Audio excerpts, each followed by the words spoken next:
Powered by Riverside FM. This has been really a pretty fast-moving offseason. Lots of storylines, lots of things to ponder.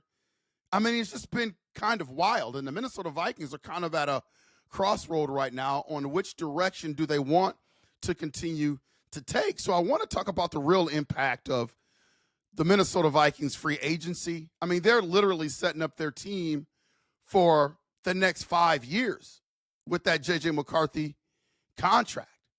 And then there's a lot of talk about the NFL draft coming up in a couple of weeks, what the Minnesota Vikings are going to do. Will they stay pat, or will they move back, or will they draft the best player available?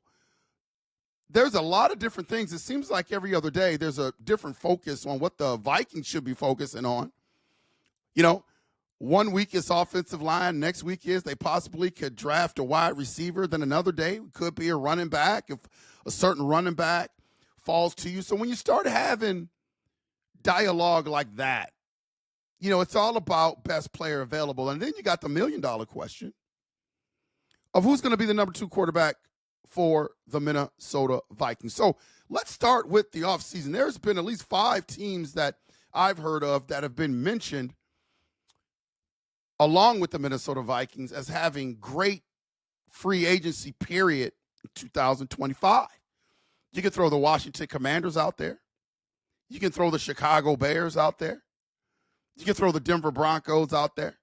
You can throw the New England Patriots out there. All those teams had a pretty good free agency. All of them, you know, filled some holes that they had to plug. The scary thing about the Washington Commanders is they have a pretty good idea of what their future franchise quarterback looks like because he started all their games from last season, led them to the playoffs, and now they know they have him along with a rookie contract that will help them fill out their team for the next 4 years. That's where the Minnesota Vikings are as well. The only difference is J.J. McCarthy didn't play last year. So the Commanders are in a good spot. The Minnesota Vikings are in a good spot. We just don't know about the QB. We have an idea about what J.J. McCarthy is going to be, but we don't have a solidified, really good glimpse like the Commanders have with their quarterback. You look inside the division, man, the Chicago Bears did some good things. Revamping and beefing up their offensive line, bringing in a tight end, you know, that will help them out in terms of Durham Smythe. They have plugged some holes to kind of help their offense out. So I think the Chicago Bears, even though they're not scary, I think the Minnesota Vikings and the fan base should really be respectful of the Chicago Bears because I don't know if it's necessarily going to show in their record. I don't know if they can go toe-to-toe with the Lions and the Packers or the Vikings, but I know that they are going to be improved from what they were last year. How much of an improvement? Man, I just don't know. I just don't know.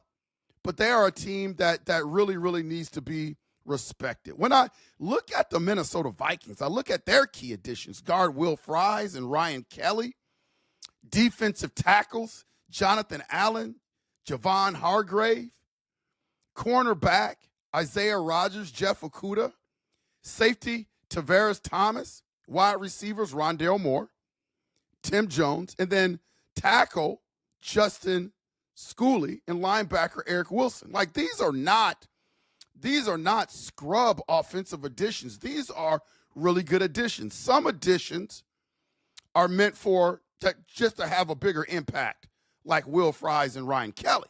They're going to have an impact on the offensive line. But then you sign a guy like Eric Wilson, who adds a lot of depth and smarts to that linebacker room. These are really the unsung signings when you look at free agency. Everybody talks about the sexy guys that you bring in terms of dollar amounts, how much of an impact they're going to play during the season.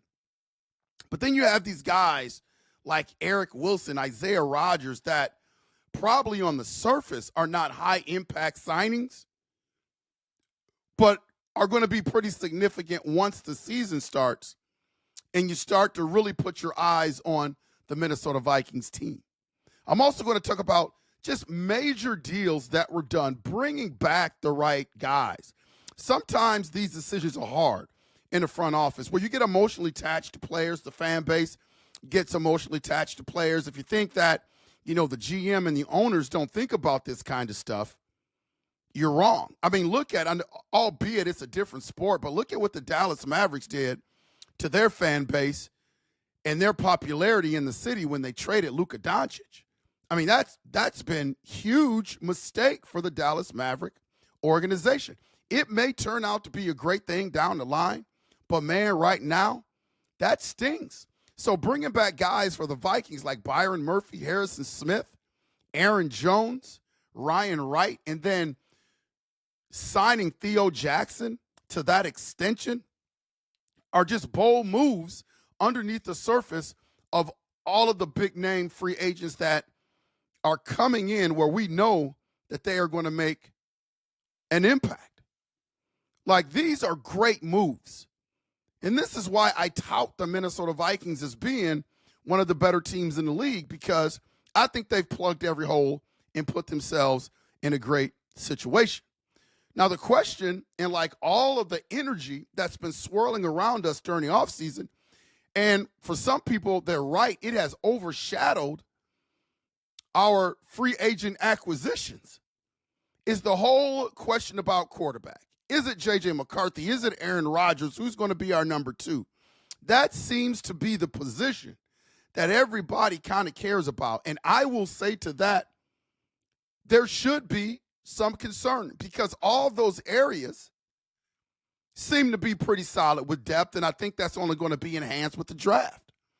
But as much as you and I may love J.J. McCarthy, I think it's safe to say, and I don't think it's shooting over the moon or anything by saying that he's unproven. He is an unproven commodity. We've only got a chance to see him really play one time, and that was preseason last year. My eye tells me he's going to be fantastic. I'm sure there are supporters out there watching this podcast right now that thinks J.J. McCarthy is going to be fantastic. But there's also those pool of critics that think J.J. McCarthy came from a run-first scheme in Michigan, and he's going to be all right to bad. And you know what? None of us are wrong because there's no proof or no resume for anything. I just know that this kid has all the attributes to be great. And when usually you have this type of quarterback coming from college into the NFL that has these attributes, the common thread is that they will succeed. It's why I'm really excited about what's going on. The question is, what if JJ goes down? What if the knee isn't quite healed? Like, I've heard all of the fodder about that. Of course, there's a chance that his knee may inflame, but usually when you have a meniscus, that's not that serious of an operation, but it's not to the level of an Achilles tendon. It's not to the level of an ACL. It's just not to that level. So I'm thinking that J.J. McCarthy is going to be okay. I know the Minnesota Vikings brass are thinking that J.J. McCarthy is going to be okay. But just in case he's not, who's that number two? Kwesi and the boys are really smart. KOC, man, these guys don't miss anything. And so if you're a Minnesota Viking fans, I know that those of you that follow the Vikings every day, you have to understand kind of the temperament of the Minnesota Vikings right now.